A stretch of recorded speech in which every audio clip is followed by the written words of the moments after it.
بسم اللہ الرحمن الرحیم۔ عزیز طلباء و طلبات، ہم نے پہلے سرگرمیاں پڑھی اور لکھی۔ آج ہم اضافی سورہ سجدہ کا اضافی سوال نمبر 1 پڑھیں گے اور آپ اسے اپنی کاپی پر بھی نوٹ کریں گے۔ ہمارا کویشچن ہے دعا کا سلیقہ اور آداب، کہ دعا کس طرح مانگی جائے۔ تو دعا بندہ مومن کا ہتھیار ہے، عبادت کا جوہر اور بندگی کا نچوڑ ہے۔ حدیث نبوی صلی اللہ علیہ وسلم میں دعا کو عبادت کا مقصد کہا گیا ہے۔ دعا مانگنے کے کچھ آداب درج ذیل ہیں۔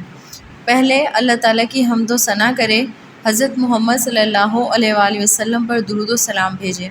سیکنڈ پوائنٹ، دعا انتہائی عاجزی و انکساری کے ساتھ چپکے اور دھیمی آواز سے مانگی جائے۔ تھرڈ پوائنٹ، اجتماعی دعا کروانی ہو تو اس وقت بلند آواز سے دعا مانگی جائے تاکہ دوسرے لوگ دعا سن کر آمین کہہ سکیں۔ دعا انتہائی خشوع و خضوع کے ساتھ مانگی جائے۔ دعا مانگنے والے کو یہ معلوم ہو کہ وہ اللہ تعالیٰ سے کیا مانگ رہا ہے۔ دعا اس یقین کے ساتھ مانگی جائے کہ اللہ تعالیٰ چاہے تو ناممکن کو بھی ممکن بنا سکتا ہے۔ ایسی چیزوں یا خواہشات کے لیے دعا نہیں کرنی چاہیے جو احکام شریعت کے خلاف ہوں۔